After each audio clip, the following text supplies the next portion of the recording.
भवानीपुर गांव अपनी प्राचीन कहानियों के लिए प्रसिद्ध था। ऐसी कहानियां जो पीढ़ियों से फुसफुसाहटों में जिंदा थीं। इन कहानियों में से एक थी जो सबसे ज्यादा डरावनी और रहस्यमय मानी जाती थी, डायन का शलावा। कहा जाता है कि यह एक लाल रंग का जादुई शलावा दुपट्टा था जिस पर एक डायन ने मरते समय श्राप दिया था। जिसने भी इसे छुआ या अपनाया, उसे या तो अपार शक्ति मिलती या फिर वो दर्दनाक मौत का शिकार बन जाता। लेकिन कहानियां तो बस कहानियां होती हैं जब तक कि कोई उन्हें सच में जिंदा न कर दे। बरसात की एक काली रात थी जब अर्जुन, एक साहसी और जिज्ञासु पत्रकार, भवानीपुर पहुंचा। वह शहर से आया था, गांव में हाल ही में हुई रहस्यमय घटनाओं और लोगों के गायब होने की खबरों की जांच करने। गांव के चौराहे पर एक बूढ़ी औरत बैठी थी, झुकी कमर, झुर्रियों से भरा चेहरा और कांपते हाथों में कुछ पुराने सामान थे। अर्जुन की नजरें एक अजीब लाल रंग के शलावा पर अटक गईं, जिसमें काले धागों से अजीबोगरीब पैटर्न बुना गया था। ऐसा लगा जैसे वो दुपट्टा धीमे धीमे सांस ले रहा हो।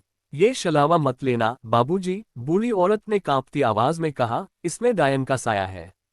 अर्जुन हंस पड़ा, उसे ये सब गांव की पुरानी दंतकथाओं का हिस्सा लगा। उसने बिना ज्यादा सोचे उस शलावे को खरीद लिया और अपने बैग में डाल लिया। उसे क्या पता था कि यही एक गलती उसकी जिंदगी को नर्क में बदल देगी। अर्जुन गांव के एक पुराने वीरान हवेली में ठहरा था। हवेली में अजीब सी ठंडक थी, जैसे वहां सालों से सूरज की रोशनी नहीं पहुंची हो। रात होते ही हवेली में अजीब अजीब आवाजें गूंजने लगीं, जैसे कोई फुसफुसा रहा हो, किसी के पैरों की आहट और दरवाजों का अपने आप खुलना बंद होना। अर्जुन ने सोचा शायद ये उसका वहम है। पर जैसे जैसे रातें बीतती गईं, घटनाएं डरावनी होती चली गईं। एक रात अर्जुन अपने कमरे में बैठा रिपोर्ट लिख रहा था, तभी उसे शलावा अपने आप हवा में उड़ता हुआ दिखा। वो हक्का बक्का रह गया। उसके सामने ही शलावा फर्श पर गिरा और उससे खून के निशान बनने लगे। अर्जुन डर के मारे पसीने पसीने हो गया, पर जिज्ञासा ने उसे रोके रखा। उसने फैसला किया कि वो इस रहस्य को सुलझाएगा, चाहे कुछ भी हो जाए। अगली सुबह अर्जुन गांव के पुराने पुजारी बाबा त्रिलोचन से मिला।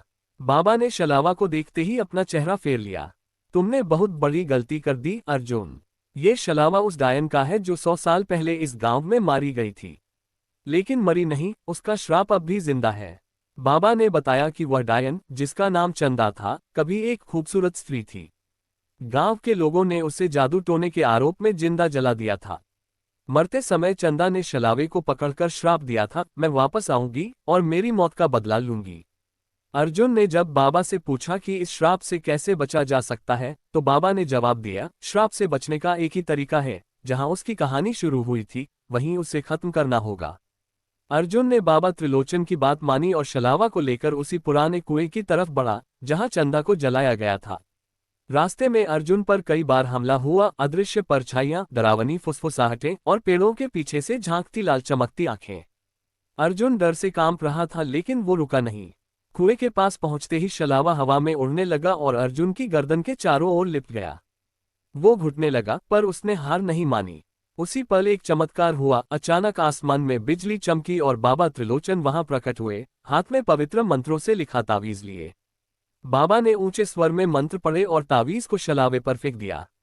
शलावा जलने लगा, लेकिन एक डरावनी चीख गूंज उठी, चंदा की आत्मा की चीख।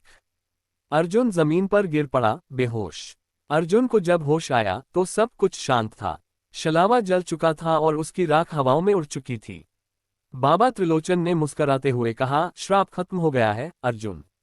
लेकिन याद रखो, बुराई कभी पूरी तरह खत्म नहीं होती, बस सो जाती है। अर्जुन ने गांव छोड़ दिया, पर वो कहानी उसके दिल में हमेशा के लिए रह गई। उसने अपनी रिपोर्ट लिखी, लेकिन एक बात उसने कभी किसी को नहीं बताई, उसकी जेब में अब भी शलावे का एक जला हुआ टुकड़ा था, जो धीरे धीरे खुद ब खुद हिल रहा था। क्या अर्जुन सच में श्राप से बच पाया, या वो सिर्फ शुरुआत थी?